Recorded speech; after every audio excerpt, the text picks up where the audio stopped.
अरे सब है एक समान, सभी को हर जाना है शमशान। महात्मा जी ने गांव वालों को कहा कि मुझे गांव में आकर भटकने की जरूरत नहीं है। सारे गांव के लोग, बड़े अमीर गरीब, काले पीले हरे, सब मेरे पास आ जाएंगे।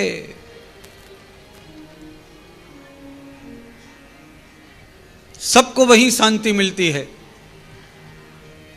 कितना भी शांति का पाठ पढ़ाने वाला महात्मा भी वही शांति पाएगा। शांति संसार में किसी को नहीं हो सकती है महाराज। ज्ञानी ध्यानी सब शांति के लिए भटक रहे हैं अलग अलग तरीके से।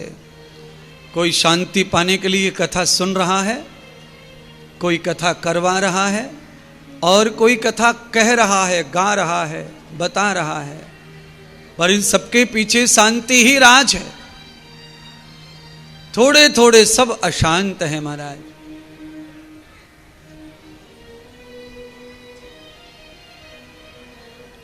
कोई तन दुखी, कोई मन दुखी, कोई तन दुखी, कोई मन दुखी, कोई धन बिन रहत उदास। संत कहते हैं, रामकृष्ण जी संत कहते हैं, कोई तन दुखी और कोई मन दुखी, कोई धन बिन रहत उदास, और थोड़े थोड़े सब दुखी, सुखी राम के दास। किसी को तन का परेशानी है, किसी को मन की, किसी को धन की। किसी के पास में तन मन धन है पर संतान नहीं है, औलाद नहीं है। किसी के औलाद है, अच्छे नहीं है बच्चे।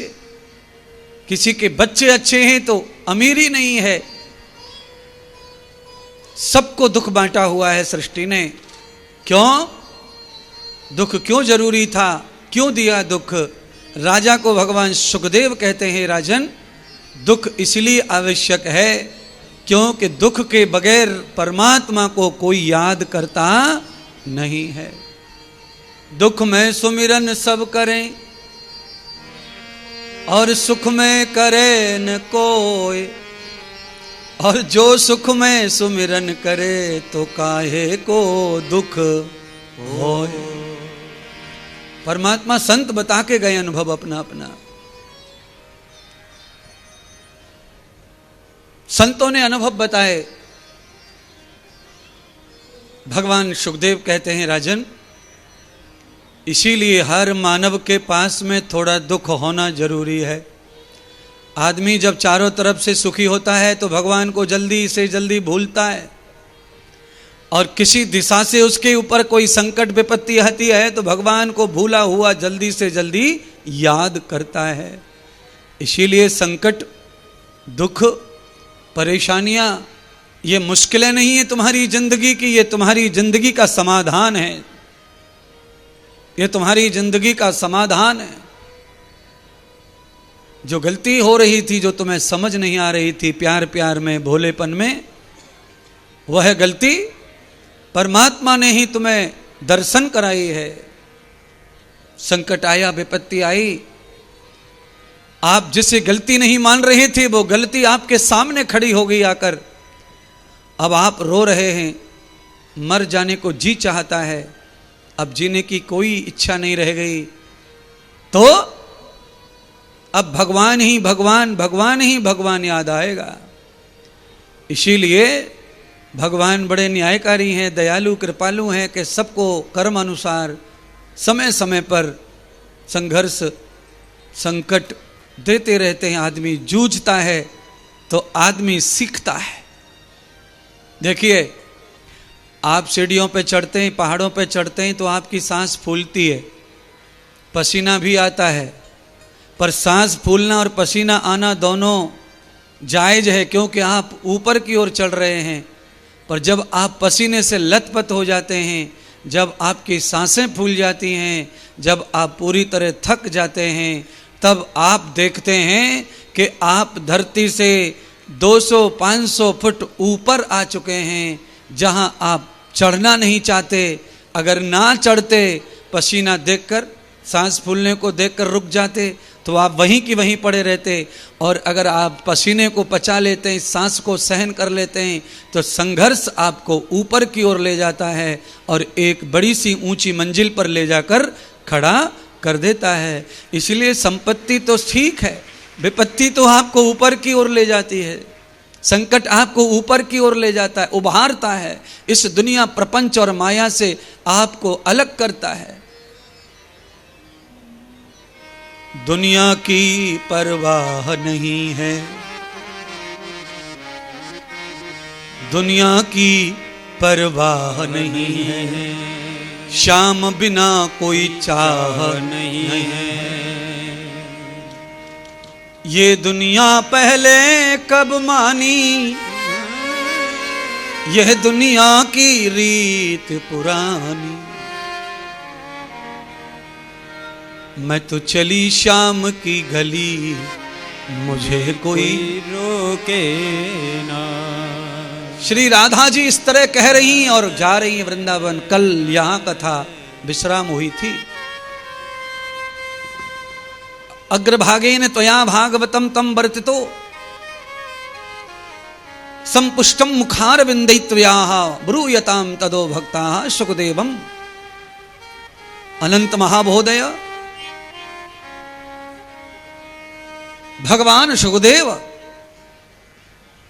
अनंत आग्रही शिष्य राजा परीक्षित, यत् वार्ताः भागवतम प्रसेत।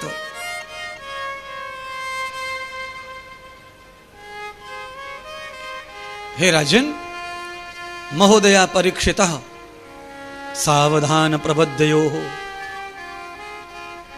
हे राजा परीक्षित, सावधान होकर इस महान कथा को सुनो। कौन सी महान कथा? राजा परीक्षित को 2 ही बार सावधान किया सुखदेव जी ने। एक बार तब सावधान किया जब भगवान श्री कृष्ण का जन्म हो रहा था, और एक बार अब सावधान कर रहे हैं यहां पर राधा और कृष्ण का मिलन हो रहा है, अर्थात रास कथा में। रास की कथा को सावधान होकर ही सुनना चाहिए। ये जीव और ब्रह्म का मिलन है, प्रेम का मिलन है, भक्ति का मिलन है, आत्म मिलन है। इस कथा में कोई राग द्वेराग नहीं चाहिए, कोई वासना नहीं चाहिए, और समझ निर्लेप होनी चाहिए, वैराग्य से भरी हुई पवित्र होनी चाहिए। इसलिए राजा को कहा सावधान होकर कथा सुनो। संपृष्टम,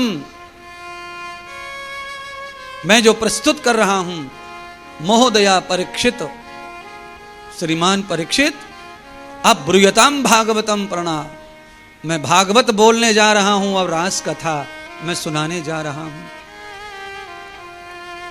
राजा परीक्षित सावधान हो गए और कथा श्रवण करने लगे। ध्यान लगा दिया भगवान कृष्ण के चरणों में। आप सबसे भी अनुरोध है, थोड़ी सी पीछे आवाज कम करें और भगवान कृष्ण का ध्यान करके कथा सुने, क्योंकि रास की कथा में सबको एंट्री नहीं है। कथा रास की सबको नहीं मिलेगी।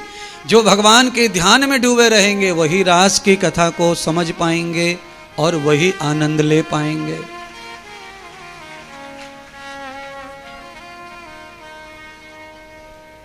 गलियन ढूंढे और बगियन ढूंढे, सखीरी अरि ना पाए घनश्याम मेरे री, ना पाए घनश्याम। ए सखियो, मेरे बरसाने की सखी तो नहीं आई, पर हे वृंदावन की सखियो, तुम मेरी मित्र तो नहीं हो, पर मेरी मित्र बन जाओ। क्यों? मेरे श्याम को ढूंढने में मदद करो। तो सखियों ने पूछा तुम कहाँ कहाँ ढूंढ आई? तो कहा गलियन ढूंढा, बगियन ढूंढा, पर ना पाए घनश्याम। यहां यहां चले गए। ताल तलैया झरने ढूंढे, हाँ ताल तलैया झरने ढूंढे, अरि सखी मैंने ढूंढो सब ब्रज धाम। अरि सखीरी पर ना पाए घनश्याम, रि सखीरी ना पाए सखी कहां चले गए पता नहीं मेरे श्याम। मैंने तो सारा ब्रज ढूंढ मारा पर वो मिल नहीं रहे हैं। तो उड़ती उड़ती मैंने खबर सुनी है, कोई यहां कोई वहां कोई कहां कहां बता रहा, पर निश्चय पता नहीं चल रहा वो कहां है। आइए अब सबके लिए चलते हैं ढूंढते भगवान को। आपको भी शायद मिल जाए पता तो आप भी दर्शन कर लेना सब लोग। राधा ढूंढ रही किसी ने मेरा श्याम देखा, राधा ढूंढ रही किसी ने मेरा श्याम देखा। श्याम देखा घन श्याम देखा, श्याम देखा श्याम देखा। राधा ढूंढ रही किसी ने मेरा श्याम देखा, राधा ढूंढ रही किसी ने मेरा श्याम देखा। राधा ढूंढ रही किसी ने मेरा श्याम देखा। हरि बोल।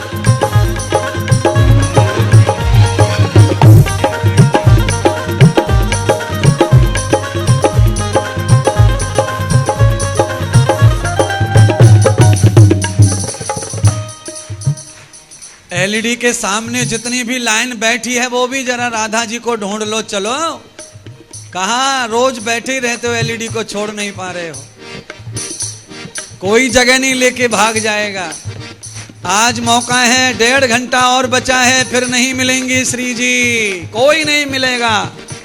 और ना ही ढूंढाने वाला, लाइट लेकर घूमने वाला। ये तो साधुओं के पास ही है ये दया कि वो सबको रास्ता बता रहे हैं, इधर जाओ। पहला कहा बताया, अरे सखियो मैं आ रही थी तो किसी ने कहा कि हम